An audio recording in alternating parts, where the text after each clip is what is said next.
उससे पहले धर्मदास जी को संतुष्ट किया, कहा कि भाई देखो, धर्मदास जी को फिर भी रह कर बातें याद आव थी, अगर जी दया करियो आप। तो परमात्मा ने कहा था कि धर्मदास जी ने कहा कि भगवान आप कह रहे हो कि बिचली पीढ़ी जब आवेगी, कलयुग 5505 बीत जाएगा, 5505 वर्ष, उस समय बिचली पीढ़ी का समय होगा, तब ये जीव पार होंगे। तब धर्मदास जी ने कहा कि परमात्मा आज तो आप बता रहे हो कि कलयुग डे बाय डे बिगड़ेगी बात सारी, दिन प्रतिदिन लोगों की वृत्ति खराब होती जाएगी कलयुग में, और जब घोर कलयुग आओगा तब तो सब लुटेरे हो जाएंगे, शराबी कबाबी हो जाएंगे। तो परमात्मा 600-500 वर्ष पहले आगे जब ये समय आएगा, उस समय तो लोग और ज्यादा बिगड़ जाएंगे, तब कैसे पार होंगे वो, और मेरे वंशज कैसे पार होंगे।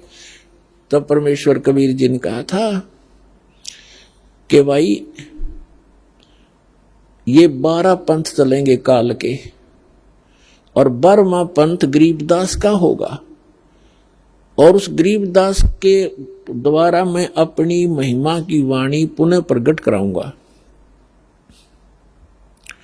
और उस गरीबदास वाले पंथ में आगे चल के धर्मदास मैं स्वयं आऊंगा, और मैं फिर उनको सबको पार करूंगा। बेशक किसी की कैसी ही वृत्ति हो जाएगी, क्योंकि बगैर ज्ञान के तो आत्मा, ये जीव गलती पे गलती करता ही रहता है। जब इसको ज्ञान हो जाएगा फिर ये हाथ भी नहीं लाएगा उन बुराइयों को जो भक्ति बाधक होंगी।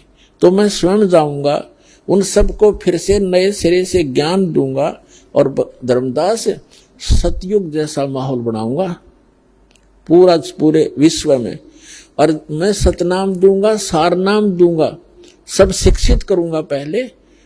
और कलयुग इसीलिए बनाया है ये कि इसमें मशीनरी युग होगा, और ऐसे उपकरण बनाए जाएंगे, सबको शिक्षित करूंगा, और फिर मेरे बच्चों को मैं अपनी पहचान कराऊंगा, सब सदग्रंथों से भगवान की महिमा का वर्णन कराऊंगा, और सबको पार करूंगा।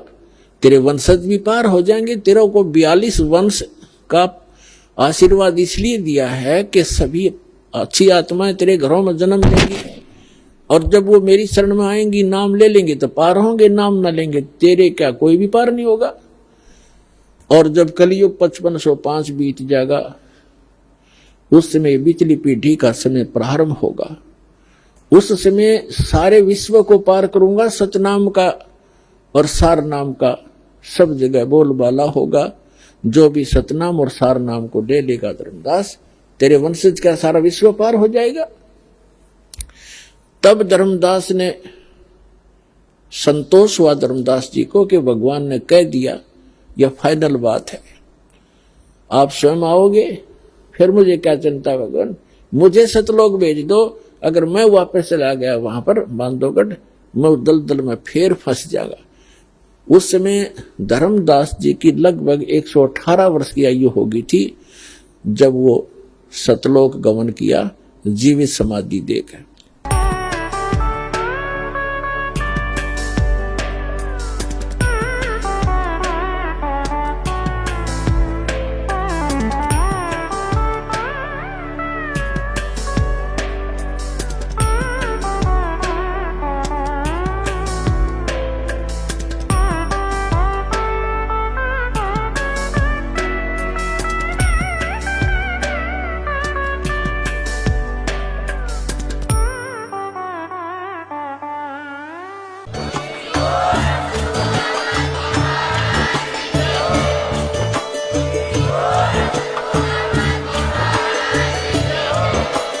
आप सुन रहे थे जगत गुरु तत्वदर्शी संत रामपाल जी महाराज जी के मंगल प्रवचन। अधिक जानकारी के लिए विजिट कीजिए हमारी वेबसाइट www.jagatgururampalji.org। संत रामपाल जी महाराज जी के शुभ आशीर्वाद से पूरे विश्व भर में 500 से भी ज्यादा नाम दीक्षा केंद्र हैं, जिन पर संत रामपाल जी महाराज जी द्वारा ऑनलाइन निशुल्क नाम दीक्षा दी जा रही है। अपने नजदीकी नाम दीक्षा केंद्र का पता करने के लिए संपर्क करें 8222 880541।